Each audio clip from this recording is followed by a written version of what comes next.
Assista o clipe completo no canal da Maximus Records no YouTube. Maximus Records, o louvor que você precisa na hora certa. Você pode ouvir a Musical FM onde e quando quiser. Entre agora na loja de aplicativos do seu celular e baixe o nosso. Tem sempre novidades e o melhor conteúdo da sua Musical FM para você ouvir em qualquer lugar do Brasil e do mundo. A qualquer hora, disponível para Android e iOS. Musical FM 105.7. Mais unidade cristã. 105.7. Mais unidade cristã. Musical FM. Siga a Musical FM no Instagram. @FM Rádio Musical. Para as pessoas que vivem reclamando de dores, dói as pernas, dói as costas, vive reclamando de enxaqueca, experimente tomar o magnésio quelato, é o único que tem a vitamina B5 e a B6. É o único em cápsula soft gel. E eu tenho uma promoção incrível para você ligar agora, 0800 591 1137. 0800 591 1137, 50% de desconto e ainda ganha presente. Buscar a verdadeira unidade cristã é o legítimo propósito da Musical FM. Há mais de 20 anos, dedicando cada minuto da sua programação a comunicar Jesus e contribuir para que a unidade da Igreja de Cristo seja ouvida e vivida. Seguimos fortalecidos como corpo para que o Evangelho alcance a todos. Musical FM, mais unidade cristã. Rádio Musical FM São Paulo 105.7. Bem-vindo. Musical FM. O próximo programa é uma produção independente. Todo o conteúdo é de responsabilidade de seus idealizadores. 3, 2, 1. Agora, a Musical FM abre um espaço para debater os assuntos que fazem parte do nosso dia a dia. Sempre com convidados especiais para ajudar a esclarecer, iluminar a sua opinião. É a nossa missão. Direto dos estúdios da Musical FM na Avenida Paulista, debates.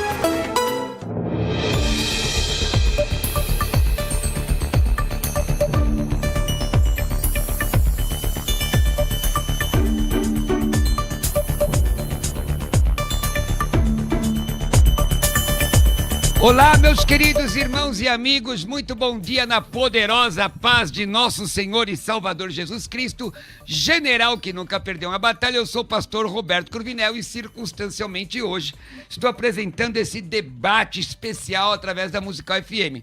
Como eu faço todas as vezes, quero dizer-lhes Irene Tuquirio, e eu não quero discutir aqui se a conjunção aditiva pronuncia, a tônica tá no iota ou não tá, não é? Porque hoje o negócio aqui vai pegar, pessoal, vai pegar. Sua participação ao vivo, aqui é através do nosso WhatsApp somente, 98484-9988, você manda a sua opinião, 98484-9988. Você ouve pelo dial 105.7 FM, assiste pelas redes sociais, as redes sociais Musical FM, César Cavalcante, tanto no Facebook quanto no YouTube. E hoje também no meu canal do YouTube, por favor, né? Então, se você não está inscrito no meu canal, Pastor Roberto Cruvinel, Musical hoje com 88 mil inscritos, é gente, hein? Comigo na técnica de som, o Rafa, que tá atento, ele nem pisca.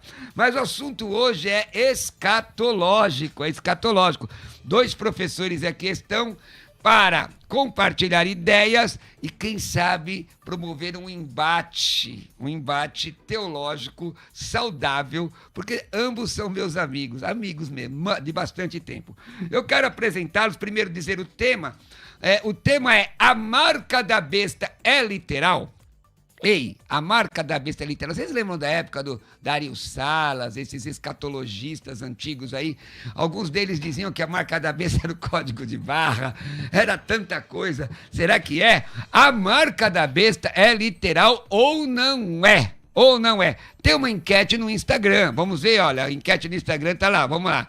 Vamos ver se dá tempo de... Aí, a marca da besta é literal. Eita, laia! 48% está dizendo que é literal, sim. Porém, 52% está dizendo que não. Os preteristas, a moçada aí, hoje acordou para enquete. Comigo, para participar dessa programação, meus amigos, reverendo Lucas Rezende, que é pastor na Igreja Presbiteriana do Alto da Lapa, é teólogo, formado pelo Seminário Teológico José Manuel da Conceição, que, aliás, irmão, você falou de teologia presbiteriana, acabará de tudo aqui, que o negócio é sério. Teologia, que forma pastores mesmo. E também pelo Mackenzie, não é? Ele é mestre e doutor em educação, artes e história da cultura pelo Mackenzie, professor do Seminário Batista Livre e da Universidade Mackenzie, meu amigo, reverendo Lucas Paz. Reverendo Cruvinel, saúdo a nossa audiência querida com a paz do Senhor Jesus e digo aqui, não em público, mas em particular, o senhor sabe disso, o senhor é uma referência ministerial para mim, um amigo, e eu não posso começar esse programa sem falar da minha alegria de estar ao seu lado. O senhor é uma referência para mim, para minha vida, já foi um instrumento de Deus, diga-se de passagem. E pastor Átila, conhecendo pessoalmente, já recebi, até o currículo dele me mandaram, pastor. E de fato um especialista, né, tem doutorado, né, na área de teologia, diferente de mim, que é uma formação mais ampla, e eu acho que as meninas da produção gostam de mim, me superestimam, me colocam com gente grande aqui, mas espero contribuir aqui para dar um bom contraponto e promover aí um crescimento espiritual da igreja. Estão fazendo coraçãozinho. Pois é, me superestimam, rapaz, me superestimam, olha só. Tem que ser como eu, eu sou o menor dos meus irmãos, mas onde Deus colocar, a gente vai. Hoje, debutando comigo, ele está aqui pela segunda vez, mas é um amigo que eu aprendi a admirar, porque nós entramos numa discussão teológica que não levou a lugar nenhum. Nós só estávamos olhando, eu como professor de grego, estava observando a discussão, e o pessoal teimando com uma situação, com o pastor Átila, né? E aí formamos uma amizade, se Jesus permitir, vou à igreja dele lá no Espírito Santo. Está aqui conosco hoje o pastor Átila Ribeiro, que é pastor da Igreja Metodista Wesleyana em Cachoeira. Pastor ajudante na Igreja Metodista. Auxiliar. Isso. A Igreja Metodista Wesleyana em Cachoeira, Itapemirim, no Espírito Santo. É diretor do Instituto, agora aí, para você que está me ouvindo, é Dunamis ou Dynamis?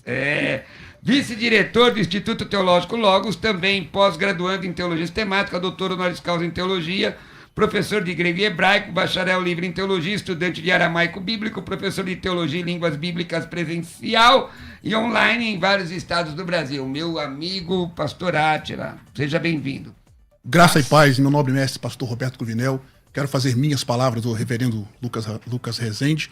É um privilégio estar aqui ao lado do senhor. Temos aí uma amizade de alguns tempos e eu louvo a Deus por sua vida. E é um privilégio estar aqui conhecendo também pessoalmente o reverendo Lucas, uma simpatia em pessoa, e é um privilégio, uma grande honra estar aqui com o senhor e poder retornar aqui mais essa vez e poder de alguma forma contribuir com os nossos queridos ouvintes que estão aqui prestigiando o programa. Espero ser edificante para a vida de todos vocês. Maravilha! Olha, é o seguinte, você pode dar a sua opinião entrando nas redes sociais, eu agradeço aí pela presença do pastor Átila, e vamos ao debate, começando contigo, que é a primeira vez que está comigo aqui. Eu pergunto ao irmão, a marca da besta é literal ou não? Considerações iniciais. Ok. Bom, em primeiro lugar, eu gostaria de ressaltar um óbvio sim. Eu penso que durante esse período tribulacional, essa marca que está em especial no programa de hoje, em Apocalipse capítulo 13, ela é de fato literal. E eu preciso ressaltar aqui, pastor, alguns pontos sobre a interpretação literal das Escrituras. O doutor Hank Hanegraaff, fazendo um acróstico da palavra lights, que é traduzida por nós como luzes em português, ele fez um acróstico dessa palavra. O L de interpretação literal, o I de iluminação espiritual, G de princípios gramaticais, H de contexto histórico, T de ensino teológico e o S de simetria bíblica. Eu vou partir desse pressuposto para mostrar que a interpretação literal das Escrituras é a marca que eu estarei defendendo aqui nesta manhã, né? Primeiro ponto, eu gostaria de ressaltar alguns pontos sobre o método literal, pelo menos 6, para que nós não caiamos em um literalismo extremo.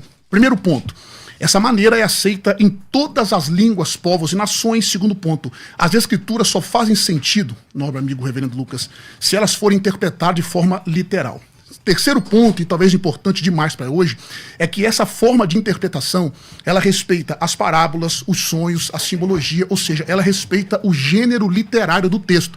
Em quarto lugar, no sentido literal da interpretação, nós podemos fazer o que eu disse em último lugar no acróstico, uma simetria bíblica. E em quinto lugar, essa é a forma de interpretação que considera não só o texto em si, mas todo o contexto de um modo geral. E por último, e também bem importante, é que o Senhor Jesus, os profetas e os apóstolos, eles se utilizaram desse método de interpretação. Por exemplo, em Jonas capítulo 1, verso 17, diz que Jonas passou 3 dias no ventre do peixe. Em Mateus capítulo 12, verso 40, Cristo interpreta isso de forma literal. Em Zacarias capítulo 9, verso 9, diz que Jesus entraria em Jerusalém montado num jumento, ou num jumentinho. Em Mateus capítulo 21, verso do 2 ao 9, isso está interpretado de forma literal. E nós temos em Isaías capítulo 28, verso 16, falando sobre a pedra de Sião, que quem nela crê não seria confundido. Mateus capítulo 21, verso 42, Cristo fala de forma literal. Efésios 2, 20, Paulo também vai falar sobre ela de forma literal. Pastor, desculpa só interpelar o senhor, porque com a consideração inicial, para a gente ouvir o reverendo, você entende então que a marca da besta é literal? Sim. Levando em consideração, você já entende que toda a Bíblia deve ser interpretada de forma literal, é isso? Não num literalismo extremo, respeitando, como eu disse em terceiro ponto, respeitando o gênero literário do texto, simbologia, as parábolas, as visões e etc. Maravilha. Porém, esse é o método, estou apresentando aqui, pastor, que Jesus Cristo, os apóstolos e os profetas utilizaram-se desse método, a interpretação literal das Escrituras. Maravilha, então vamos lá, Apocalipse 13:17, para que ninguém possa comprar ou vender, senão aquele que tem a marca, o nome da besta e o número do seu nome. E aí, ele diz que é literal, o que o senhor diz? Reverendo Lucas. Vamos lá, pastor Giovenel. Eu queria só Fica à introduzir vontade, de tá? maneira bem rápida aqui, algo que veio ao meu conhecimento recentemente, de um conhecido, vamos dizer assim, porque estamos no ar, né? Mas dono de uma grande empresa que pretende vender sua empresa bem sucedida, devido ao fato de que tem sofrido pressões relacionadas a essa agenda ideológica. O que acontece? Ele não se dispõe a algumas campanhas que têm ali um tom de apelo social, entretanto, a gente sabe que muitas desses valores, ou muitas dessas campanhas vêm colidir exatamente com valores da nossa fé. Então o que acontece? Ele tem encontrado dificuldade de fechar contratos contra a empresa devido à área que ele atua, porque ele não está disposto a atender essa agenda ideológica do sistema. Ou seja, ele não está conseguindo vender o produto e ele pretende vender a sua empresa, abrir mão da sua empresa para mexer em outra área por causa da pressão do sistema. Eu cito essa analogia simplesmente para dizer que há uma boa alternativa da gente olhar para esse texto aqui, relacionando o Apocalipse 13 com a questão do gênero literário. E já colocando aqui bem estabelecido que eu não afirmo que os mais literalistas ignoram o gênero literário. Não é essa a questão. Agora, literatura apocalíptica, a gente sabe que é um gênero literário. Se você for numa livraria aí, qualquer livraria, e pedir, olha, eu quero um compêndio aí de literatura apocalíptica, você vai receber não só o Apocalipse de João, mas você vai receber outros livros que têm essa característica. Então, eu entendo que é possível nós olharmos para esse texto aqui, considerando ou colocando ele pareado com o texto de Daniel, capítulo 7, e entender aqui a ideia de um governo, de um sistema, e a gente vai poder aprofundar isso aqui à medida que a gente for trabalhando, de um sistema que não necessariamente impele-nos a defender ou a entender que essa marca precisa ser literal e para que se tenha a liberdade de comprar e vender. Nessa linha, ou pelo menos já fazendo aqui um eco ou um contraponto, pensando na nossa audiência, pensando na contribuição desse debate para o crescimento bíblico, para o crescimento do conhecimento na área de escatologia, aí eu passo a fazer um contraponto com o pastor Átila, porque há um princípio usado pelos literalistas de que você sempre deve interpretar literalmente, a não ser que você seja levado a considerar a questão simbólica. A questão é que quando você lida com um gênero literário que é caracteristicamente simbólico, você precisa levar isso em consideração. E você vai, então, interpretar literalmente quando você vê ali que não, aqui não é símbolo, aqui eu preciso interpretar literalmente. Então eu parto do contrário. Agora, por que eu faço isso sem base nenhuma? É interessante a gente perceber que quando João vai entregar a sua revelação, lá em João capítulo 1, verso 1, ele nos fala que, ele usa ali uma palavra, ele quer apresentar, e ele usa a palavra, aí é com vocês especialistas em línguas, semaino, ou como é que é a pronúncia? João 1, deixa eu... Enrologos, cairrologos, en proston seon, caíceos, enrologos. Talvez só deve estar falando de João capítulo 2 e o verso 11. Quando ele disse, iniciou seus sinais miraculosos. Sem dúvida. Ali é semeion. Não, na verdade, é quando ele diz que recebeu essa revelação para que fosse, só um minutinho. A primeira 1. João, você está dizendo. Não, Apocalipse 1.1. Apocalipse. Desculpa, eu falei João? Me perdoe, é porque o escritor de Apocalipse é o apóstolo João, né? Assim a gente defende, então eu citei João. Irmão. Me perdoem, gente. Já mas aqui, contraponto. Isso, mas aqui Apocalipse 1.1, ele diz, revelação de Jesus Cristo, que Deus lhe deu para mostrar aos seus servos as coisas que em breve devem acontecer e que ele, enviando por intermédio do seu anjo, notificou ao seu servo João. Então, para mostrar, né? Se eu não me engano, aqui é o semaino, não é isso? Nessa expressão mostrar, pro evento Cruvinel, que já está aqui com É um pretérito aqui. Exato. E aí eu vou E aí, quando eu considerar a característica literária, o Daniel, lá no capítulo 2, verso 28 a 29, e o verso 45, na Septuaginta e outras traduções gregas, vai usar esse mesmo termo, que é diferente do termo relacionado a gnosco, que é algo de conhecimento. Esse termo semaino é relativo ao semeion, lá dos sinais do Evangelho de João. Né? Então, só estou falando comigo aqui, mas agora ok. Agora ok. Mas aí o que acontece? Aponta para algo que deve ser visto de maneira simbólica. E veja, são duas literaturas específicas. Se você parear os dois textos, seja João como também Daniel, você vai ser conduzido a essa perspectiva de que olha a partir desse termo grego, quer dizer, símbolo. Bom, vamos lá, peraí. Então vamos lá, agora vou passar aqui pro pastor. Só quero pedir aos companheiros o seguinte: talvez, são muitos termos técnicos, né? Talvez a nossa audiência não consiga digerir tudo que os irmãos estão falando. Eu estou entendendo, mas qual é a exegese correta do texto de Apocalipse 13, 17 e 18? Qual é? Tá? Eu entendi. O irmão colocou a questão de símbolos e tudo mais, e o pastor Átila literal. Pastor Átila, vamos ver se a gente consegue...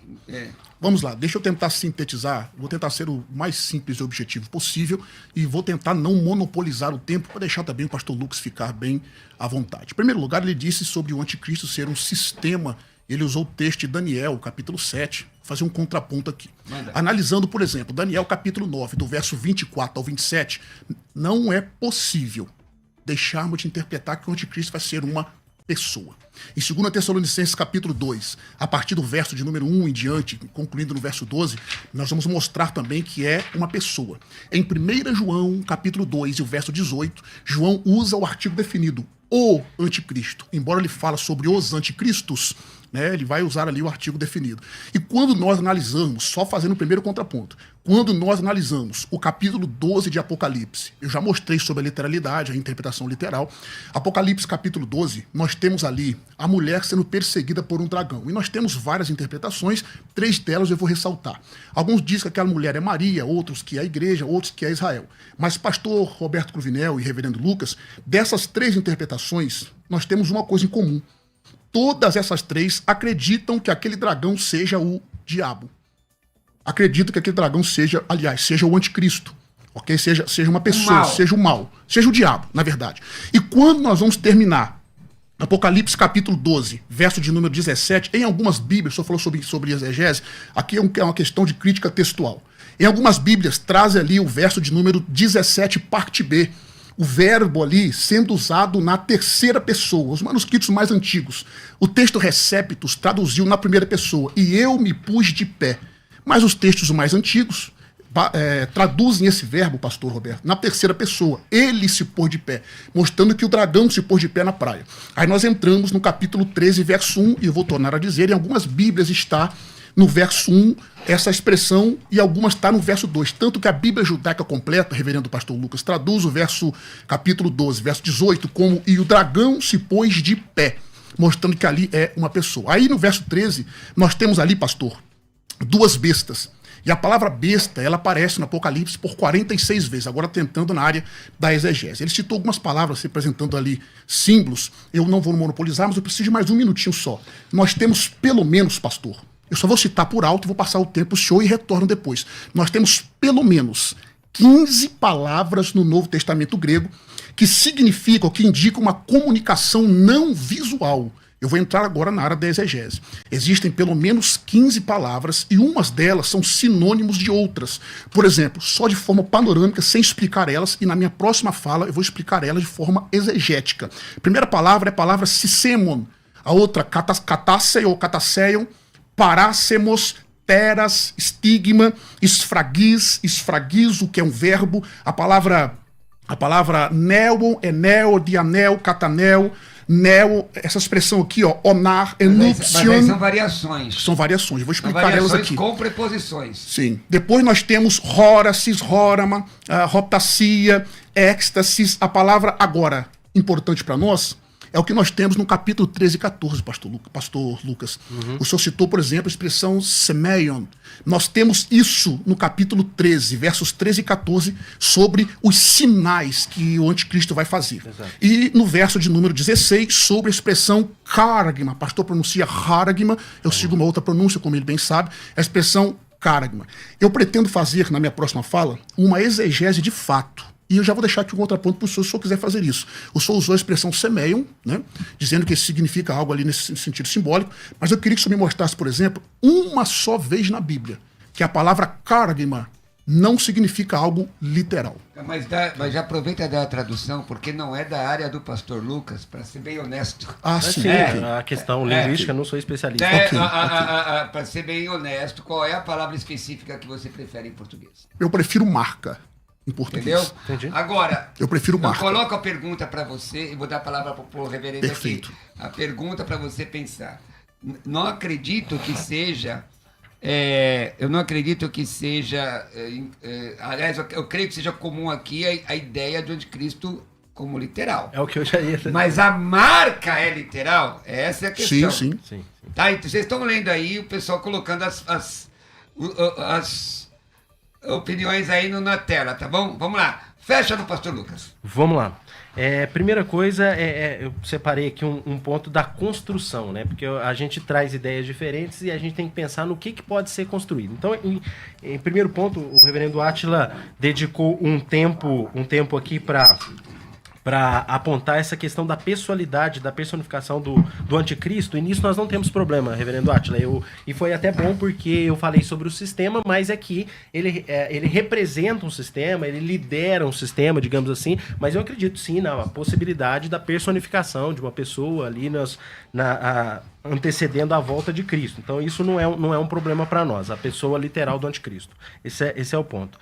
Só fechando aquele primeiro bloco que a gente falou aqui sobre interpretação literal, né? E eu citei a palavra semaino, que João usa, que Daniel usa, e tem a ver com o estilo literário que eles estão escrevendo, e por isso deve dar um norte. Veja, está no começo do livro lá, está no começo do livro aqui, deve dar um norte para a gente fazer esse trabalho de exegese, esse trabalho exegético, que leva em consideração o gênero, né, que leva em consideração o contexto. Então o pastor Átila já está trazendo um argumento aqui de força gramatical importante, e eu vou trazer argumentos de força exegética, mas a partir de questões hermenêuticas, como eu falei aqui, questões do gênero literário, questões relacionadas ao contexto da passagem, mas enfim. Então, fechando aquela questão, por isso que eu citei a ideia de você só vai pro simbólico quando não der para interpretar literal. Só que quando você tem os autores apontando para nós que existem símbolos que precisam ser considerados como símbolos, então você só vai pro literal quando você não tiver alternativa. Então, esse é um ponto. O outro ponto da interpretação apostólica. O senhor citou que ela é literal. Existem interpretações, aí eu digo que a interpretação apostólica, queridos, ela é muito específica, porque tem textos ali do Novo Testamento que os apóstolos interpretam a partir da Septuaginta e que jamais a gente chegaria no mesmo resultado a partir da nossa interpretação. Mas eles podem, porque eles são inspirados, é um outro contexto. E existem textos ali que não são nada literais. A interpretação que eles fazem, e o senhor é um debatedor, vamos dizer, muito íntegro e honesto, o senhor sabe disso, que existem alegorias que são feitas ali, mas que, claro, são dirigidos pelo Espírito Santo. Eles têm a liberdade de fazer isso, não nós, certo? Esse é um segundo ponto. O terceiro ponto aqui é da pessoa pacífica e tal, e a questão do termo que o senhor utilizou, a força do termo, né?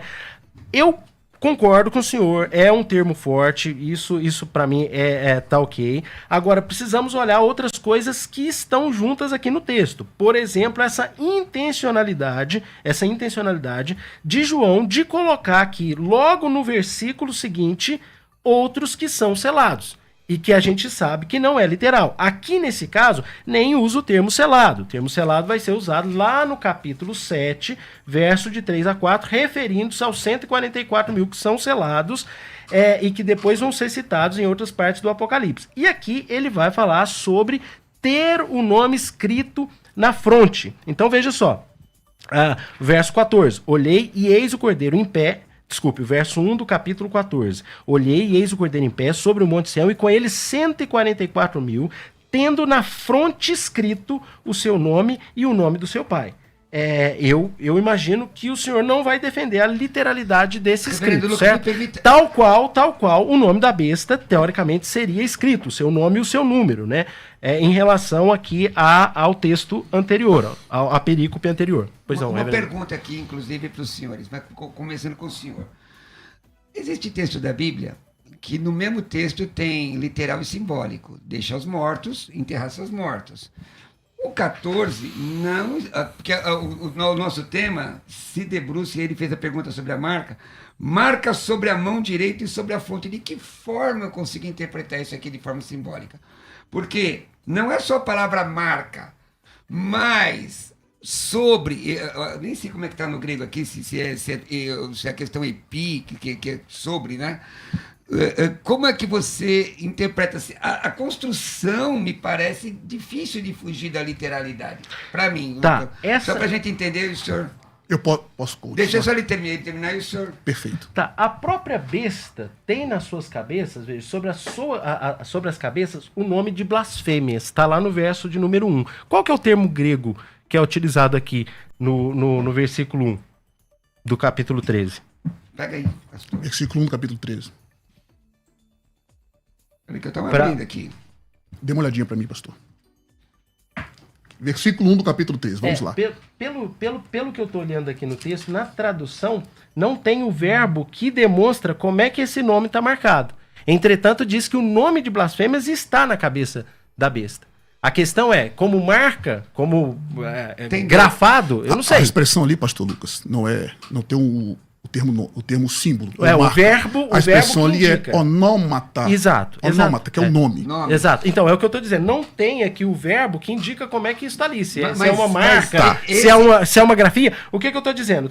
Eu estou apontando aqui um paralelo. Você vê que no nome, nas 7 cabeças, tem esses nomes de blasfêmia. Tá, vamos lá. Deixa eu só contrapor o que ele disse, que ele falou bastante coisa, senão eu acabo me esquecendo depois. Nós temos 3 minutos aí para o intervalo. Tá, primeiro ponto, o senhor disse sobre os apóstolos interpretar de forma alegórica. A alegoria é citada somente uma vez na Bíblia por Paulo, em Gálatas capítulo 4, e ele não, pelo contexto, ele está dizendo o que se entende por alegoria. Paulo parece que está citando alguns alegóricos, ele não está concordando com a interpretação alegórica, só nós lemos o contexto. Tá. Em segundo lugar, o senhor citou aí várias palavras sobre simbologia, eu quero voltar aqui à questão das palavras que nós temos como significado de comunicação não verbal. Eu vou citar, por exemplo, Marcos capítulo 14, verso 44. Eu preciso fazer isso daqui, pessoal. Fica à vontade. Para que nós façamos aqui uma análise exegética da palavra semeion, que aparece em Apocalipse 13, e a palavra charagma. Semeion ali é sinais. E charagma, ou haragma, em algumas interpretações, é marca. O senhor disse ali que nós devemos interpretar literal quando não há um outro sentido simbólico. Nós devemos ser levados à literalidade. Eu vou mostrar aqui algumas razões de o porquê que nós devemos, nesse texto, falarmos que ela deve ser interpretada de forma literal. Os sinais dos versos 13 e 14, está ali a expressão semeiam, que significa um acontecimento que é considerado como tendo algum sinal especial. Essa palavra, que é os sinais que o anticristo vai fazer, ela é em Mateus capítulo 24, verso 3, parte B. Os discípulos perguntam para Jesus assim, dize-nos quando serão essas coisas e que sinais haverá da tua vinda e do fim do mundo. A expressão ali é semeion. Quando nós traduzirmos essa palavra, Loinaida, no seu dicionário, diz o seguinte: ao se traduzir semeion em Mateus 24, 3, talvez seja necessário algumas línguas dizer conta-nos o que acontecerá, porque semeion significa uma ocorrência fora do comum, ou seja, milagrosa.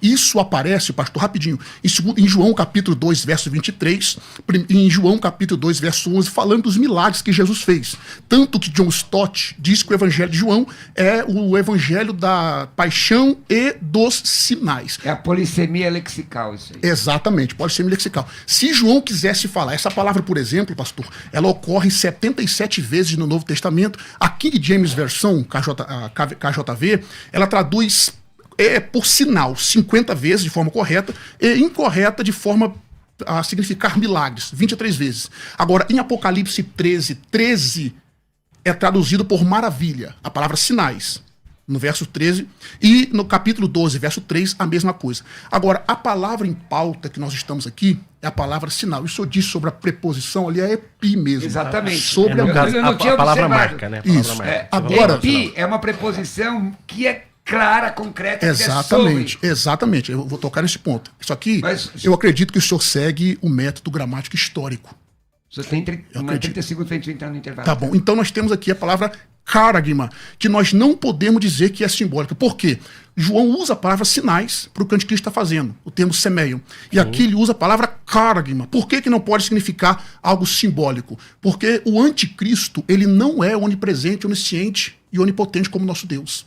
Certo? Deus ele vai usar essa mesma palavra para dizer os que são selados por Deus, semeiam. Por que Deus não precisa que seja uma marca literal? Porque ele sabe quem é e quem não é. Agora, se essa marca da besta não for literal, como que o anticristo vai saber? Porque o texto diz que eles não vão comprar, não vão vender. Ou seja, um propósito comercial. Pelo fato de ele não ser onisciente, ele precisa que essa marca seja literal para que ele reconhecer. E depois, nosso tempo estourou aqui, eu vou tratar melhor esse assunto. Escatologia é um negócio sério. Olha, 984... E quando eles vão falando, pessoal, minha cabeça vai fervilhando, dá vontade de entrar no debate, mas tudo bem. 98484, 9988, 98484, 9988. Poderia perguntar, inclusive, para o pastor que o anticristo poderia, ali é uma alegoria, não é? Porém, existem outros métodos, não seria o 666 impresso, mas isso não tô, é só conjectura, viu, irmãos? Ego em mim, sofistas caididasco, atrás antropais, né? Manda a sua opinião, 98484, 9988. Quero pedir a vocês que vocês se inscrevam. Vamos bater hoje 90 mil inscritos no canal do YouTube. Que tal, hein? Se inscreva aí no canal do YouTube, @Musical FM. Tem participação de ouvintes aqui. Intervalo e voltamos já já. Quer ter acesso ao melhor conteúdo? Acesse youtube.com/Musical FM 1057. Inscreva-se e acione o sininho para não perder nenhum conteúdo do nosso canal. Musical FM. Mais unidade cristã. Você pode ouvir a Musical FM onde e quando quiser. Entre agora na loja de aplicativos do seu celular e baixe o nosso. Tem sempre novidades e o melhor conteúdo da sua Musical FM para você ouvir em qualquer lugar do Brasil e do mundo. A qualquer hora, disponível para Android e iOS. Musical FM 105.7. Mais unidade cristã. Você que acompanha a Musical FM não pode perder. Programa Debates Musical FM. Temas que fazem parte do dia a dia. Assuntos importantes que podem esclarecer as suas dúvidas. Sempre com convidados especialistas para debater sob a luz da palavra de Deus. Debates com o pastor César Cavalcante. De segunda a sexta, às 11 da manhã, na Musical FM. Mais unidade cristã. Você está ouvindo Debates, aqui na Musical FM. Ouça também pelo nosso site www.fmmusical.com.br.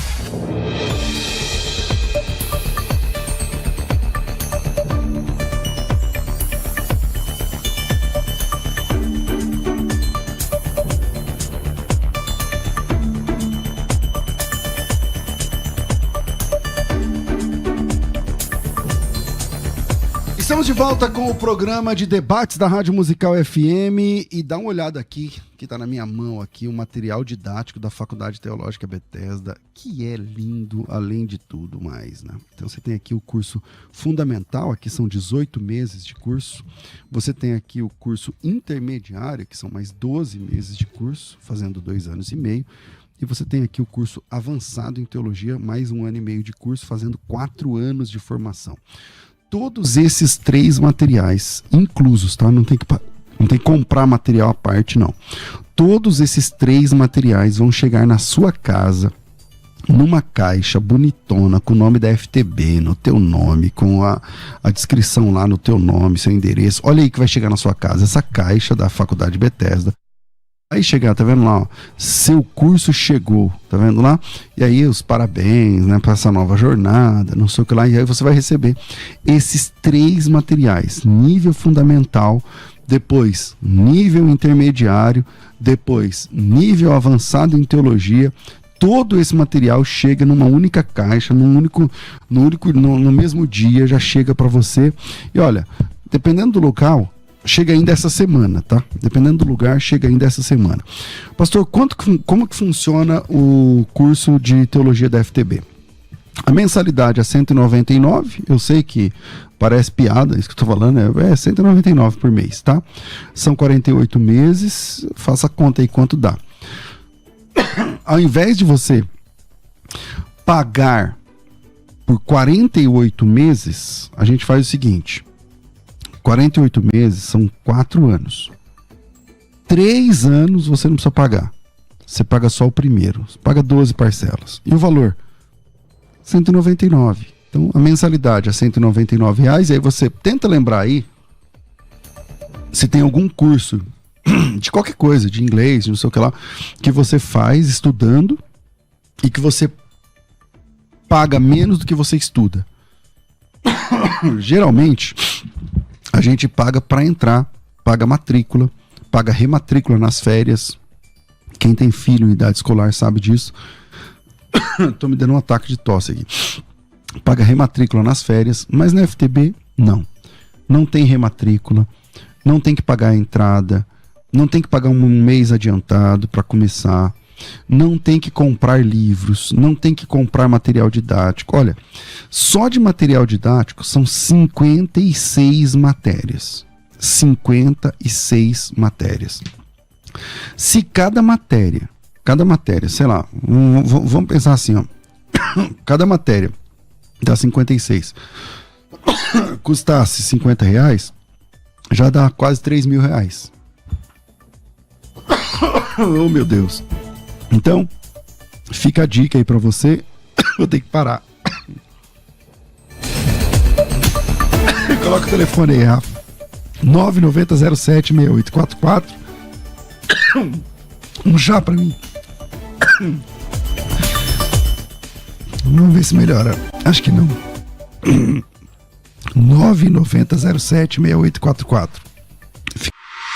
Quer ter acesso ao melhor conteúdo? Acesse youtube.com/Musical FM 1057. Inscreva-se e acione o sininho para não perder nenhum conteúdo do nosso canal. Musical FM. Mais unidade cristã. Você pode ouvir a Musical FM onde e quando quiser. Entre agora na loja de aplicativos do seu celular e baixe o nosso. Tem sempre novidades e o melhor conteúdo da sua Musical FM para você ouvir em qualquer lugar do Brasil e do mundo. A qualquer hora, disponível para Android e iOS. Musical FM 105.7. Mais unidade cristã. Biblicamente. Uma conversa franca e séria sobre nosso jeito de viver. Viver biblicamente. Fique ligado na programação da Musical e saiba quando vai rolar um Biblicamente. Sempre às 11 da manhã, Musical FM. Mais unidade cristã. Você está ouvindo Debates, aqui na Musical FM. Ouça também pelo nosso site www.fmmusical.com.br. Bom, voltamos. Seja louvado o nome do Senhor. Olha aqui, uma participação. Bom dia, pastores. Muito bom debate hoje. Por favor, gostaria de fazer uma pergunta. Se a marca da besta é literal em Apocalipse 13, por que a marca nos 144 mil Apocalipse 7 não é? Nunca vi um teólogo defender que a marca dos 144 mil seja literal. Obrigado, Deus abençoe. Bom, o reverendo Lucas falou disso, mas ele vai ter a palavra aí já na sequência. Wesley John, ouvi falar que a marca da besta é a guarda do domingo. Tá ouvindo gente errada aí. André Gonçalves, para mim a marca da besta é o celular. E aí, reverendo Lucas? Bom, aí vamos lá, vamos retomar no debate, né? Porque você passou para mim depois da participação do colega, é o celular, né? Na verdade, eu acho que um sistema se impõe e estabelece essas regras comerciais, digamos assim, a partir da analogia que eu comentei, mas isso a gente precisa aprofundar, que é só uma observação bem superficial. O meu ponto aqui é o seguinte, em relação ao argumento que tem sido trazido pelo reverendo Átila. Que é um argumento forte do ponto de vista gramatical, mas a pergunta que o reverendo Átila fez para mim foi a seguinte: olha, você defende o método histórico-gramatical? É evidente, senão eu estaria aqui numa outra perspectiva escatológica que não fosse nem pré-milenismo histórico, nem pré-milenismo dispensacionalista, nem amilenismo e nem pós-milenismo. Quer dizer, essas 4 vertentes são as vertentes ortodoxas oriundas de um método que é o histórico-gramatical. Então, se a gente usa o método histórico-crítico, eu estaria aqui defendendo ideias de Bultmann e outros camaradas aí, só para citar uma referência. E aí a gente tá fora da ortodoxia. Aí o ponto que eu trago para fazer esse comentário é o seguinte: quando a gente pensa em histórico gramatical, a gente leva em consideração as questões históricas e não só as questões gramaticais. Então a gente não pode pegar a força de um termo e ignorar outras realidades presentes, por exemplo, no contexto, presente, por exemplo, no gênero literário. Então, assim, eu não posso interpretar só pela gramática. Nós temos aqui símbolos ou narrativas simbólicas que apontam para realidades subjacentes, realidades espirituais, realidades materiais. Igual, por exemplo, foi dito aqui, ou quando a gente olha para o texto aqui, o texto não fala de seres humanos, o texto fala aqui de bestas que emergem. Aí a gente percebe o seguinte: não, isso aqui prefigura alguma coisa. Então, por exemplo, eu vou ter que interpretar literal, então eu vou ter que entender o anticristo como uma besta? Não, a gente não vai ter que entender. Então eu tenho que entender a marca, porque aqui você tem uma palavra literal para besta.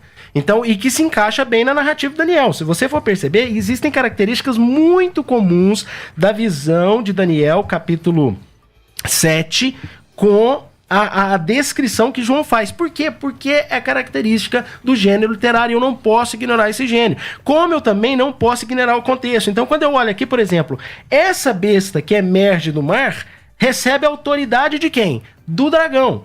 E você ainda tem depois a outra besta que vai conduzir a adoração dessa. Você vê uma paródia aqui clara do pai que dá autoridade pro filho, quer dizer, o diabo imitando. E claro, é evidente que iria imitar também no que tange aos selados. Os salvos têm suas marcas, o nosso também vai ter. Agora, isso é literal ou isso tudo faz parte de um simbolismo característico desse gênero literário? Aí eu vou pegar, não, o termo aqui é literal, não tem como interpretar de outro, mas não é só o termo.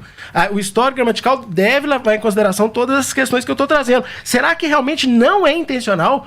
João colocou o versículo 1 aqui, seguido da marca e falando do selado, dos 144 mil, de maneira aleatória? Foi um acidente? Eu acredito que não. Pastor Átila.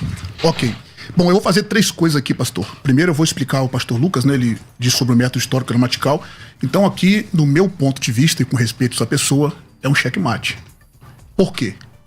Porque o método histórico gramatical, como o senhor mesmo disse, ele vai para questões gramaticais e as questões históricas. Eu já apresentei um pouco e vou continuar sobre as questões gramaticais do substantivo karagma e agora questões históricas.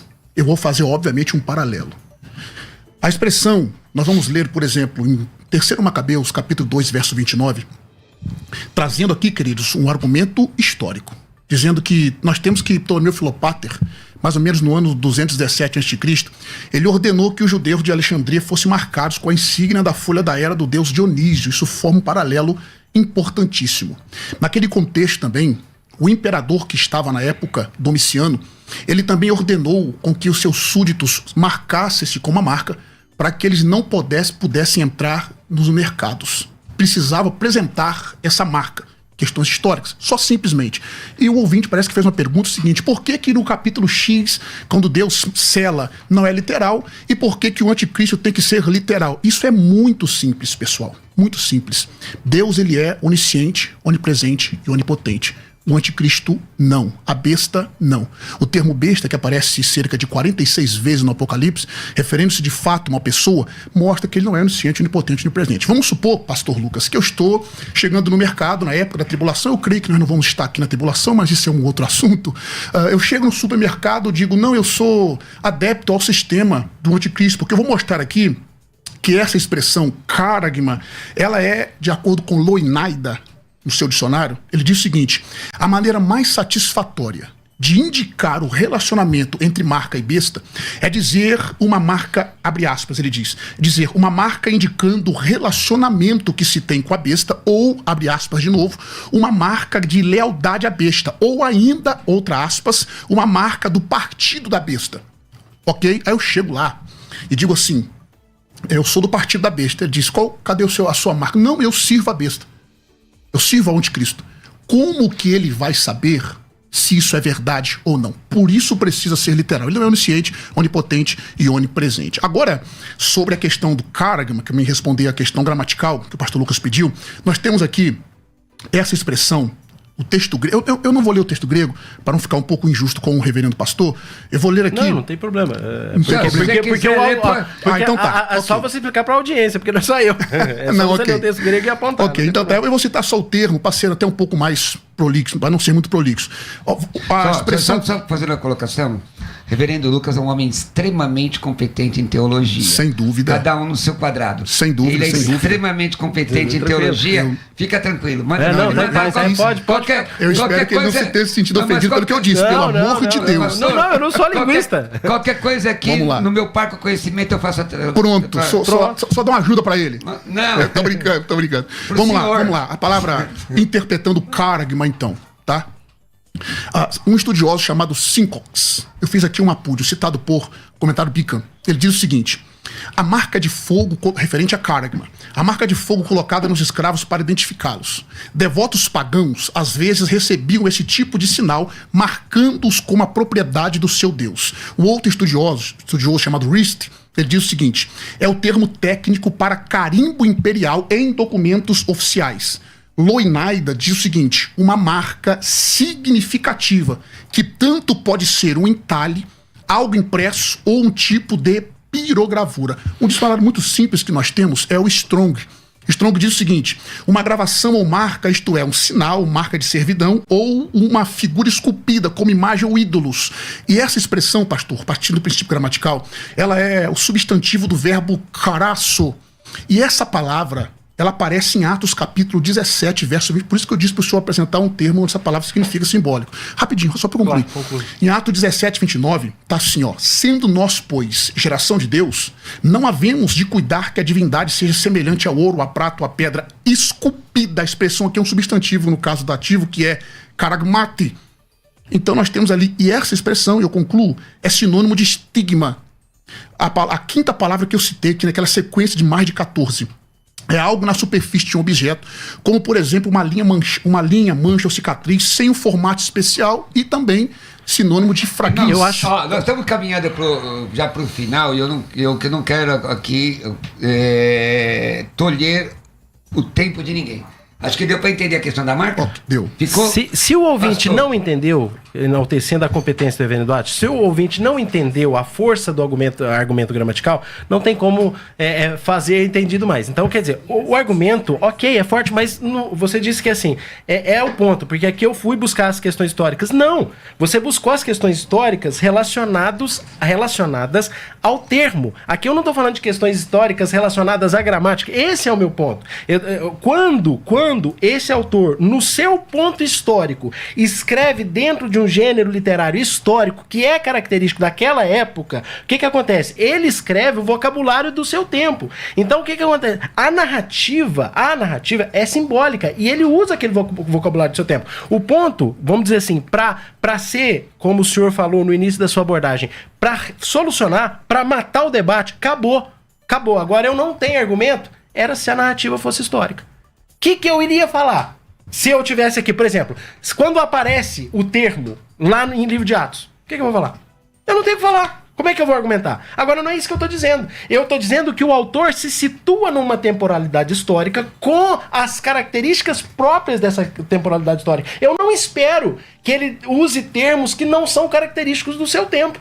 Eu não espero que ele não use termos. Então ele usa termos característicos do seu tempo, escrevendo no gênero literário do seu tempo. Então se ele traz para mim realidades espirituais, princípios espirituais, então ele está apontando aqui para mim que existem os selados por Deus e existem os marcados pelo diabo. Você fala assim, não, mas Deus não precisa marcar de uma maneira literal porque ele conhece. Ok, mas aqui é um princípio espiritual. A questão é, o que ele está dizendo é o seguinte, olha... É uma advertência, é uma realidade, há um sistema, o anticristo já está presente. Eu estou falando aqui de um testemunho de um irmão que está vendendo a empresa porque eu não vou me corromper. Entendeu? Já existe uma marca presente, já existe uma ação anticristã e vai piorar. E o sistema é bruto, e o sistema se impõe. Eu não preciso de ter essa monitoria como o senhor trouxe, por quê? Porque o sistema se impõe. Veja, não temos nenhuma marca e o irmão está abrindo mão da sua empresa. Eu posso só... Eu posso só... Peraí, só contar um pouco o que ele diz, pastor? Calma, você vai fazer, irmão. Fique tranquilo. Olha, deixa eu lhe dizer aos irmãos, nós vamos até... quando terminar o horário, tá faltando 5 minutos para terminar o programa no Dial 105.7. Porém, você vá agora nas redes sociais que nós vamos continuar o debate. Vamos embalar aí a hora do almoço. Alguém vai pagar o almoço para mim? Não vou terminar porque meus argumentos já estão acabando aqui já. Não, mas agora é minha... Pastor, vamos lá. Veja bem. O senhor pode redargui-lo, mas veja bem, a gramática, convicções minhas, não é suficiente para uma construção teológica. A gramática só, por si, eu vou te dar alguns exemplos. A sernokoitai, ou a sernokoités, no grego clássico é suave, mas na Bíblia é tratado na homossexualidade, não é? Sim. Então, existem questões históricas, como está defendendo aqui o reverendo, questões de amplitude do autor. Como é que você consegue asseverar especificamente que esse texto, além da questão gramatical, é literal? Perfeito. Falando sobre a questão de que a análise gramatical não é suficiente, ela é não resolve tudo. Ela é importante. Só uma colocação rapidíssima. Se fosse tão decisivo, como o senhor coloca assim, muitos eruditos, porque aqui, eu estou aqui reconhecendo a minha posição, eu não sou linguista, na verdade, quer dizer, tenho uma formação ampla, robusta, mas não é na área de teologia, é uma formação mais ampla. Aqui é para servir ministerialmente, né, o conhecimento, e por causa da cátedra, evidentemente, que traz experiência. Mas o ponto que eu estou dizendo, se fosse decisivo a questão gramatical, você não tinha grandes eruditos que não compram a ideia. Por quê? Porque não é só gramatical, mas continua, por favor. Vamos lá, falando então sobre a exegese, o pastor Guvinel, que é um grande exegeta... Será que os eruditos não são profundamente dogmáticos? Vamos lá. Além da análise gramatical, nós temos a análise histórica, do contexto histórico, e nós precisamos fazer uma análise teológica. Na minha primeira fala, por isso que eu citei o acróstico da palavra lix, lights em inglês, que é luz, luzes no português. A última, que é a letra S, dá a ideia de uma simetria. É por isso que nós precisamos analisar o contexto teológico do texto. Vou dar só um exemplo. O pastor Lucas citou, por exemplo, Daniel capítulo 7, para falar a respeito do sistema. O capítulo 2 e o capítulo 7 é conhecido, de Daniel, é conhecido como o coração do livro de Daniel. Se nós quisermos entender o que Daniel está falando no capítulo 7, nós precisamos colocar o capítulo 2 e o capítulo 7 lado a lado, porque eles mesmos se interpretam.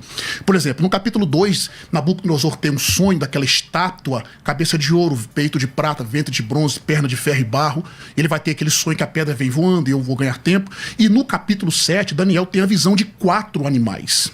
4 animais. O primeiro, uma águia que tornou-se homem, tinha asas, que tornou-se homem. Um leão que tinha asas de águia. O segundo, um urso com 3 costelas no dente. O terceiro, um leopardo com 4 asas. E o quarto, ele não fala o nome do animal, que é o animal terrível. E a continuidade do texto vai interpretar. Ok? Agora, quando nós chegamos no capítulo 9, versos 24 ao 27, nós vamos observar que ele fala sobre a pessoa do anticristo. Paulo em Tessalonicenses, Jesus em Mateus capítulo 24, João, 1 João capítulo 2, verso 18, e etc. Então nós temos essa análise também que nós chamamos de simetria bíblica. É a Bíblia explicando a própria Bíblia. Isso é muito simples, entre aspas.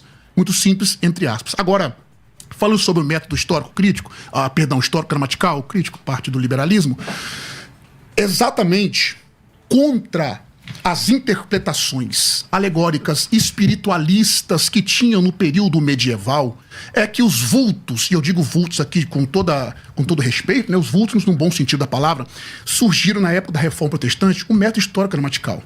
Porque assim nós vamos analisar gramaticalmente, historicamente e de forma à luz de toda a Bíblia, o texto, à luz do seu contexto histórico, gramatical, remoto, imediato, textos correlatos, correlação exata e etc. Então, exatamente para o texto ter apenas um significado. Da forma que o pastor, pelo menos é o que me deu a entender, eu não quero fazer aqui um espantalho, deu a entender, é que ele está partindo de uma interpretação histórica para dentro da Bíblia e negligenciando o primeiro princípio, que é o princípio gramatical. E João, por exemplo, se ele quisesse, reverendo pastor Lucas, falar que ali era simbólico, ele usaria o mesmo termo que ele usou para o simbólico ser referente a Deus. Você me acontendo aqui. Você está dizendo que o reverendo Lucas está fazendo uma exegese? Eu não queria dizer com essas palavras, mas foi isso que eu disse, no bom sentido da palavra. Ele está fazendo uma exegese. Para os ouvintes que às vezes... Eu sei que os ouvintes são aqui inteligentes, mas exegese da preposição ek, tirar do texto. Eis da preposição eis, que é colocar para dentro do texto. Nós precisamos, pastor Lucas, antes de irmos para a interpretação histórica, partirmos da gramatical e também fazermos a interpretação histórica. Eu só estou fazendo a primeira parte agora. Nós vamos até 11h55 aqui. Você não acha, reverendo Lucas, você não acha não, misericórdia, o senhor admite que segundo o que ele está dizendo, que a sua abordagem vem mais dogmática do que exegética? É isso? Exatamente, é o que eu estou tentando dizer. Não, porque como é que eu vou olhar para um escrito com as características próprias, ignorando esse escrito em função, ou ignorando as suas próprias características literárias? Porque se assim, como é que eu vou fazer? Eu tenho pedras de meio quilo caindo lá no capítulo 16. E aí, é isso mesmo? Vai cair granizo de meio quilo? Vamos lá então. Peraí, a pergunta foi retórica. É claro que foi retórica. Perdão. E não só isso, mas o próprio texto. Aí você fala assim, João tinha que estar falando. João falou lá no começo. A mesma linguagem de Daniel. Eu creio. Eu também creio igualzinho. Desespur, depois que você creu que criou os céus e a terra, meu querido, você crê em qualquer coisa. Então manda aí. Do nada, né? Mas voltando aqui à questão, eu não preciso que João fale, porque João já falou, porque a característica da literatura é essa, trabalhar símbolos, trabalhar realidades espirituais. Agora, o ponto literal olha para o texto de uma maneira totalmente diferente da maneira como eu olho. Agora, por que eu digo que ele não precisa? Porque ele já falou lá em Apocalipse 1:1. Quer dizer, isso aqui são símbolos. Eu não estou aqui mostrando para vocês conhecerem de uma maneira mais literal. São sinais. Quer dizer, ou uma palavra relativa a sinais, uma palavra no grego relativa a sinais. E Daniel vai usar no capítulo 2 em palavras muito semelhantes, em construções por 3 vezes, em 3 versículos, capítulo 2, eu posso dar eles aqui daqui a pouco. Ele vai usar esses termos, ou construções muito semelhantes a de João. Por quê? Porque é a mesma literatura, é a mesma característica. Então eu não preciso que o João fale nada, eu preciso olhar para o texto a partir da sua característica e considerar isso. E eu não posso pegar um termo específico e ignorar. Peraí, mas aqui não é característica do autor escrever na sua literalidade, é apontar verdades ou realidades espirituais ou símbolos que apontam para realidades espirituais subjacentes. Peraí. Nós vamos ao break. Continue com a gente, participe aí dando sua opinião através do WhatsApp 984849988. Agora nós vamos para as redes sociais, porque o negócio aqui vai ferver. Me veio aqui alguns estralos na cabeça, que é a minha hora de apertar os dois. 984849988. Você participa, break e voltamos por redes sociais. Daqui a pouco, tem mais debates na Musical FM. Para as pessoas que vivem reclamando de dores, dói as pernas, dói as costas, vive reclamando de enxaqueca, experimente tomar o magnésio quelato, é o único que tem a vitamina B5 e a B6. É o único em cápsula soft gel. E eu tenho uma promoção incrível para você ligar agora, 0800 591 1137. 0800 591 1137, 50% de desconto e ainda ganha presente. Polêmico do ano chega ao Brasil. É a rede de crime internacional de crescimento mais rápido que o mundo já viu. Som da Liberdade. Acesse somdaliberdade.com e compre o seu ingresso. Som da Liberdade. Hoje nos cinemas. Verifique a classificação de ZYD 930. Rádio Musical FM São Paulo. 105.7. Ouça em qualquer lugar do mundo, também pelo site www.fmmusical.com.br. Musical FM, uma emissora da rede LC de mídia. Você está ouvindo Debates, aqui na Musical FM. Ouça também pelo nosso site www.fmmusical.com.br.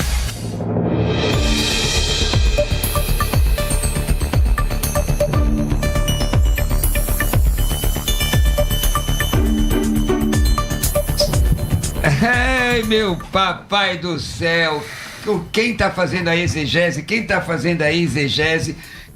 Como é que é esse negócio aí? Você é profundamente dogmático, não? Bom, mas deixa eu dar uma notícia aqui, né? Vou dar uma notícia pra vocês aqui. Sexta-feira, tem debate. E o negócio é o seguinte, pré e pós. Dá uma olhada que o pastor César vai falar agora. Presta atenção. Graça e paz, queridos. Nessa sexta-feira tem debate especial aqui na Rádio Musical FM. Eu estarei como debatedor juntamente com o pastor Átila sobre pré e pós-tribulacionismo. Vai ser um privilégio ter a sua audiência já salva aí na tua agenda para você participar com a gente. E aí, pastor Átila, você é pré ou você é pós? Sem sombra de dúvidas, pré-tribulacionista, dispensacionalista, continuista, pré-milenista. Agora a pergunta é o seguinte, EC no capítulo 3 e EC no capítulo 7 é a mesma coisa? Deixa pra sexta-feira. Porque essa pergunta vai cair, viu? Sem dúvida, vou deixar pra respondê-lo na sexta. Deixa eu lhe dizer. Tríplices e peirasmos são a mesma coisa? Eu digo que são. Sem sombra de dúvidas. Digo que são sinônimos. Mas... O bom do pastor Cruvinel é que ele pergunta e responde, então já fica mais fácil. Gente, esses amigos, você vai ficar comigo às 14 horas, Vaso? Eu tô com a minha filhinha precisando no hospital lá, vamos ver. Vaso, vamos ficar aí, vou falar com a minha esposa também. lá. Aí o programa é bom, hein? Não, vamos ficar aí, vamos fazer uma festa das 14 horas, 14. Tá. Depois das 16 já é uma outra coisa que eu vou estar recebendo uns irmãos lá. Olha, 16 horas eu vou receber aqui. Às 14 eu tô aqui com os meus irmãos. Às 16 horas eu vou estar recebendo irmãos lá da Assembleia de Deus, Ministério Flor da Montanha, um quinteto aqui, vamos cantar um pouco, tá bem? Deixa eu falar, irmãos, semana passada eu falei que ia pregar em umas igrejas e continuo, agora dia 22 eu estou lá com o pastor Diego pregando, mas eu falei que ia pregar na Vila Cisper, E não vou pregar, só para avisar, não prego, não vou mais pregar, tá? Porque há uma questão de costumes e porque eu estou... e me avisaram que não pode. E eu me propus até tirar, mas paciência, dá debate. Isso dá debate. Existe o pecado do barbudo? Mas vamos voltar aqui. Existe? Eu gostaria de participar desse debate, defender os barbudos. Vamos lá, querido. Porque tem que respeitar os dogmas das igrejas, legal. Né? Mas eu geralmente tiro, irmão, quando a igreja diz que não... Eu também não tenho problema para isso, pastor. Mas às vezes não dão nem tempo de você falar. Às vezes eu acho estranho isso. Vamos lá, mas vamos continuar. Vamos lá. O nosso debate, e voltando ao debate, a palavra é... O senhor falou... Desculpa. Você falou o quê? Não. Eu ia comentar sobre a questão da exegese, né? De trazer dogmas... Então deixa a exegese e você vai lá. Não, a única coisa que eu ia comentar é que, por exemplo, você pega escatologia. Eu disse aqui que tem quatro possibilidades ortodoxas. E, por exemplo, a minha denominação, oficialmente, nós não temos uma. Então, por que eu não sou pré-eminência histórico? Porque eu ainda não fui convencido. E, assim, não teria nenhum problema. Por quê? Porque todas são ortodoxas. Então, eu acho que esse peso, no caso da escatologia, ele não existe em relação a outras questões que denominações se posicionam de uma maneira mais rígida ou mais decisiva. O que eu quero dizer? Eu acho que é muito mais. E a gente tem que ter muito respeito, porque se fosse um tema fácil... Se fosse fácil lidar com esses textos, nós não tínhamos 4 visões que são significativamente diferentes. O que une elas? Jesus vai voltar, tem juízo final, né? Tem anticristo, tem grande tribulação. É isso que nos une. Então pronto, os pontos essenciais nos unem. Mas nos detalhes realmente há as diferenças, né? Mas, exato. Bom, só fazendo aqui parafraseando o que o pastor Lucas disse aí, eu quero só deixar bem claro nosso respeito para aqueles que pensam de forma diferente. Eu penso que isso aqui no sentido é uma diáfora, são assuntos que não são importantes para a salvação. Opa, vai morar no céu quem crê que é literal e quem não crê. Exatamente, eu quero deixar isso bem claro. Isso aqui não implica salvação. Você tem que crer em Cristo. Você tem que acreditar em Jesus como seu único e suficiente Salvador. É isso que importa para a nossa salvação. Essas questões aqui são importantes? São, mas não para salvação. Né? Bom, agora falando um pouco sobre o livro do Apocalipse, o pastor colocou alguns pontos aí. Eu vou apresentar aqui como que eu, pastor Átila, vejo o livro do Apocalipse. E eu acho que essa forma está muito fácil de entender no livro. Eu penso que fácil, mas o senhor pode contrapor depois. Eu penso que o Apocalipse, nós temos ali passado, presente e futuro. Apocalipse capítulo 1, verso 19, Jesus disse isso. Escreve as coisas que tem visto, as que são e as que depois destas hão de acontecer. Nós temos ali passado, presente e futuro. Eu acho que você está lendo Laurenciol, só você leu quando você era pequeno, mais novinho. Você leu. Bom, além dele, eu li também a Bíblia, né, pastor? Ali não precisa dessa cajadada, porque todo assembleiano leu esse Laurenciol, seu irmão. Sim, penso que sim. Então nós temos ali, aí vamos lá. Aí nós temos o capítulo 1, João vendo Cristo na ilha de Patmos, João vendo Cristo no meio de 7 cartiçais. Capítulos, é o passado. Capítulos 2 e 3, cartas às 7 igrejas, começando em Éfeso e terminando em Laodiceia. Agora, do capítulo 4 ao capítulo 22, nós temos coisas do futuro, a respeito do futuro. Embora ele use, e nós temos sobre o gênero literário de Apocalipse, pastor, nós temos ali narrativa, gênero epistolar, e nós temos ali a linguagem simbólica.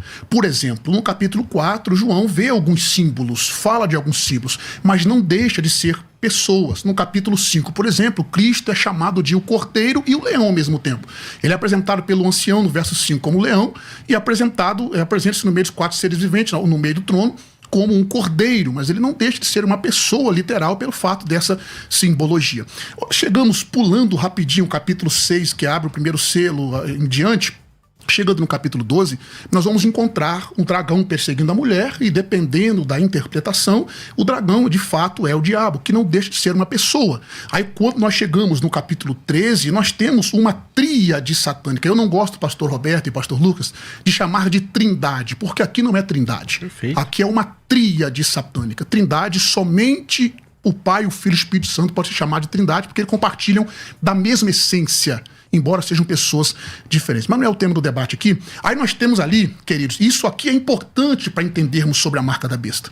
É importante por demais, porque no capítulo 13, nós temos o anticristo, eu chamo isso de uma sedução religiosa.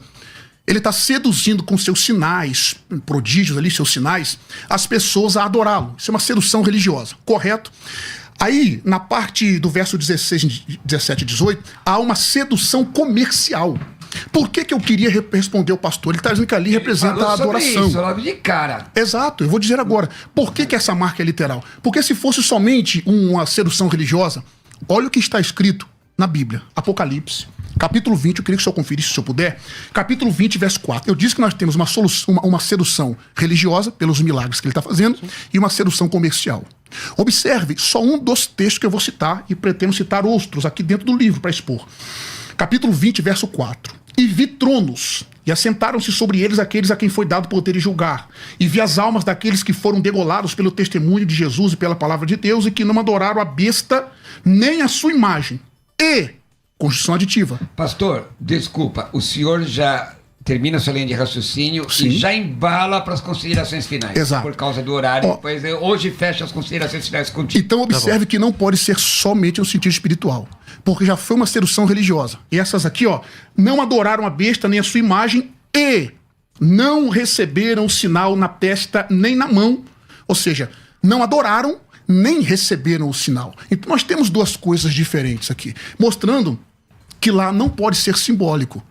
Essas pessoas que estão ali adorando ao anticristo, eles serão condenados no final. E as pessoas também que vão receber a marca da besta, eles serão impedidos, que não vão receber, serão impedidos de comprar e vender. É nesse sentido. Por isso que o termo, a palavra para sinais em Apocalipse, que é semeion, e a palavra marca, que é karagma, ou haragma, na pronúncia do pastor Roberto, que segue a pronúncia erasmiana, é haragma. Então, tem que ser uma marca literal. Porque nós vamos encontrar isso daí exatamente porque o anticristo não vai conseguir diferenciar e as pessoas que vão trabalhar no sistema dele não irão conseguir diferenciar quem tem e quem não tem a marca. Agora, o selo de Deus não precisa ser espiritual. Por exemplo, nós somos selados por Deus. Nós temos o selo o selo do Espírito Santo. Paulo diz isso em Efésios, capítulo 1, versos 13 e 14. Ele fala sobre o selo do Espírito Santo, a expressão esfragiz ali, que vem de esfragizo, né, ou vice-versa. Paulo fala, esse selo não precisa ser visível por conta disso. Agora, concernente à marca da besta, essa palavra eu acabei de apresentar aqui vários lexicógrafos, vários dicionários que dizem ali a respeito dessa literalidade. Então eu concluo fazendo aqui as considerações finais. Primeiro, eu quero mandar um abraço para todos os meus alunos, meus amigos. Já tem nas redes sociais. Sim, principalmente para minha esposa, irmã Letícia, meu filho Yuri, minha filha Tainá, que estão aí orando por mim, nos assistindo. Deus abençoe a vida de vocês. Todos os meus amigos que contribuíram para que eu estivesse aqui, me ajudaram de forma sobrenatural para eu estar aqui participando. E para mim é um prazer ter a amizade de vocês. Eu não vou citar nome de ninguém para eu não me esquecer de alguns e entristecê-los, mas todos vocês sabem que vocês moram no meu coração, amigos, aluno do nosso Instituto Teológico Dunamis, pastor. Dunamis. A expressão que eu gosto de pronunciar. Nem U, nem I. Eu falo Dunamis. Todos os meus amigos, alunos, Deus abençoe. Alunos dos cursos online, do curso presencial, Deus em Cristo lhes abençoe. E foi um grande privilégio estar aqui com o pastor Lucas, reverendo Lucas, podendo expor aqui essa simpatia em pessoa, falando desse ponto importantíssimo. Desde já agradeço.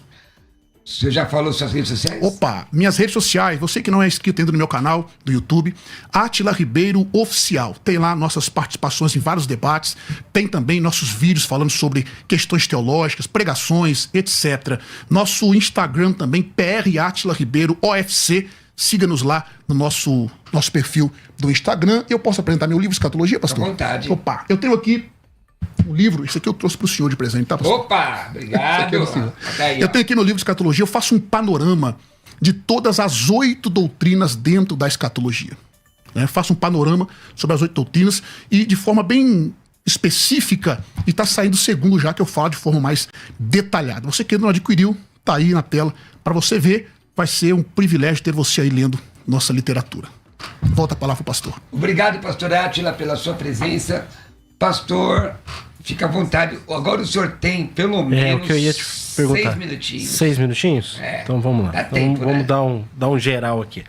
Eu entendo que o próprio texto derruba esse argumento da ideia de que tem que ser literal, porque senão não tem como verificar. Basta dar uma olhadinha no versículo 15. Foi dado comunicar fôlego à imagem da besta para que não só a imagem falasse, como ainda fizesse morrer quantos não adorassem a imagem da besta? Pronto, está verificado. Quem adora e quem não adora. Existe uma imagem, existe uma verificação. Então, o que acontece? Para mim, Apocalipse de fato, tem coisas que são... Eu fecho com a maior parte, né? E seria estranho o reverendo Átila trazer aqui uma abordagem geral de Apocalipse e a gente não fechar na maior parte das questões. Seria estranho por quê? Porque nós seguimos o caminho ortodoxo, gramático e histórico. O que nós diferimos são detalhes relacionados a como as coisas que estão anunciadas aqui se processarão.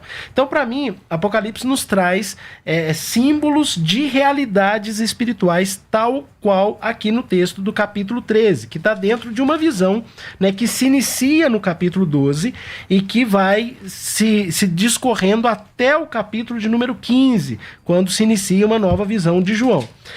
Em relação ao texto aqui, o que eu entendo ser saudável, o que eu entendo ser positivo? Primeiro, partirmos para essa perspectiva de que nós temos aqui símbolos gerais de verdades espirituais e, nesse sentido, eu não vou interpretar a besta como um animal, eu não vou interpretar que ela tem na sua cabeça nomes de blasfêmia, eu entendo que existem verdades subjacentes. Do mesmo modo que não tem problema nenhum João usar um termo específico do seu tempo com o seu significado específico, mas o quê?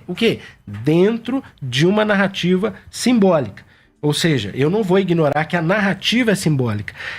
E faz todo sentido. Quando a gente começa, ou quando a gente olha para esse texto aqui, que a gente poderia trazer detalhes muito ricos aqui da relação do capítulo 13 de Apocalipse com Daniel 7. Aqui, veja só, a linha que eu estou tomando, que difere um pouco do pastor Átila, é a linha do padrão, o padrão literário. Então, João não escreve solto. Quando eu falei sobre a questão histórica, é que ele está dentro de um ponto histórico. Dentro desse ponto histórico existem os demais escritores, existem as demais obras escritas e ele segue esse padrão. Se você olhar atentamente e fazer um trabalho exegético, buscar bons autores, recomendo aqui a obra do Gregor Bill, né, um curto comentário de Apocalipse, interessantíssimo. Infelizmente só em inglês, eu estou com ela aqui, mas eu vou lendo em inglês enquanto o debate vai transcorrendo aqui. Mas o que acontece?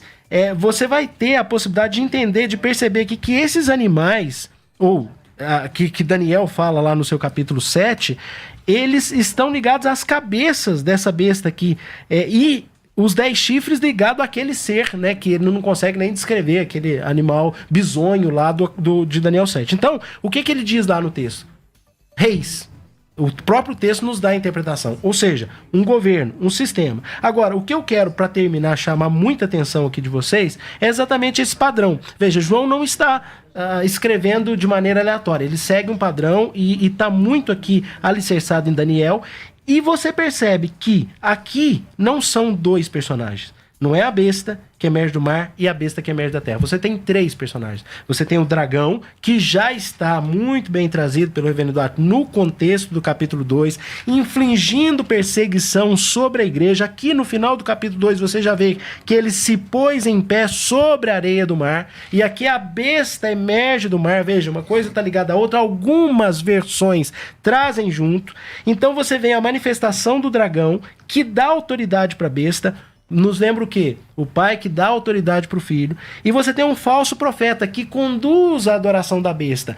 Todo o princípio de pregação do evangelho, da ação do Espírito Santo no contexto da igreja, que nos conduz à adoração de Cristo. Então aqui tem uma paródia. O diabo sendo um macaco, imitando a Deus. E se Deus tem, capítulo 14, logo em seguida, os seus selados, os seus marcados, já anunciados no capítulo 7, e que esses estão seguros, segundo o capítulo 7, de que não vão adorar a besta. Veja, os que estão marcados por Deus.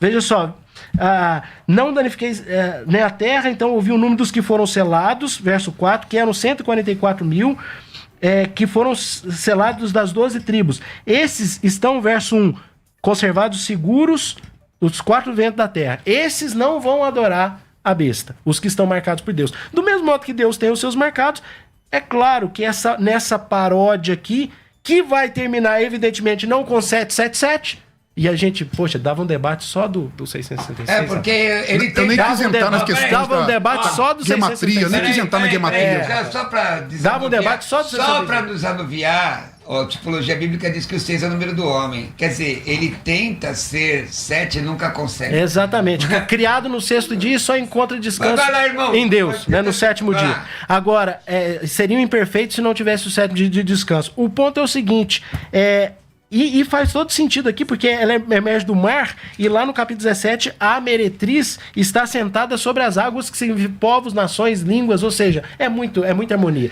Mas para fechar, eu tenho ainda alguns segundos. 15 segundos. Não é 777. Por quê? Porque isso ele não pode imitar. Ele tenta imitar. Então é 666, a completude da imperfeição. E venham novos debates. Obrigado, Átila. Foi benção. Deus abençoe a todos. Fala aí suas redes sociais, brother. Reverendo Lucas Rezende, tudo junto. Coloca lá, Reverendo Lucas Rezende, Igreja Presendual da Lapa, Rua Doutor José Elias, aqui em São Paulo. Vai lá, porque eu tinha que enfrentar esse grande erudito aqui. Hoje eu preguei esse texto no domingo, já fui me preparando, hein? Então vai lá na igreja, Rua Doutor José Elias, 67, Alto da Lapa. Segue também IP do Alto da Lapa. Uma alegria poder interagir com vocês nas redes sociais. Deus abençoe a todos. Pessoal, obrigado, Reverendo Cruvinel. Eu que agradeço. Repito, o senhor é uma referência pra mim, viu? Obrigado. Eu sou o menor dos meus irmãos. Deixa eu dizer aqui pra você. Que legal, né? Como é que ficou a nossa enquete? Dá pra ver? Dá tempo? Aí, ó. A marca da besta literal. Virou o jogo, hein? Virou o jogo. Os literalistas chegaram Volta junto. aqui comigo, ó. Você sabe que foi falado muito de grego. Quer estudar grego comigo? Quer estudar grego comigo? Manda uma mensagem com a palavra grego. Quer estudar teologia comigo? Os cursos básico, médio e avançado, me manda uma mensagem. Faz o seguinte, coloca a palavra cursos que eu te mando informação sobre tudo. Tá lá no meu, manda mensagem no WhatsApp, 11 96766 5787. 11 96766 5787. Repito, 11 96766 5787. Gente, vamos lá se inscrever no canal da Musical FM. Vamos caminhando para 90 mil inscritos. Estamos 88.8. Vamos para Musical FM, Musical FM 105.7 no YouTube. Clica lá na notificações, todas. Segue também o pastor Roberto Cruvinel, tanto no Instagram, Facebook, TikTok, canal do YouTube. Vamos lá, pessoal, pastor Roberto Cruvinel. Vamos ver se uns 30 entra agora aqui. O Senhor abençoe os meus amigos. Às 14 horas eu estou aqui de volta. Os dois estão convidados para permanecer comigo. Às 16 eu vou trazer aqui um quinteto, irmão. Vai ser de Deus, vai ser bom demais. Paz, fique com Jesus. Tchau, tchau. Graça e paz, queridos. Nessa sexta-feira tem debate especial aqui na Rádio Musical FM. Eu estarei como debatedor juntamente com o pastor Átila sobre pré e pós-tribulacionismo. Vai ser um privilégio ter a sua audiência já salva aí na tua agenda para você participar com a gente. Você ouviu Debates na Musical FM. Dentro de alguns minutos, este programa estará disponível no seu aplicativo de podcast. Basta digitar Debates Musical FM e ouvir a qualquer momento, quantas vezes quiser. Disponível para Spotify, Deezer e outros tocadores da Apple e Android. Musical FM. Musical. Mais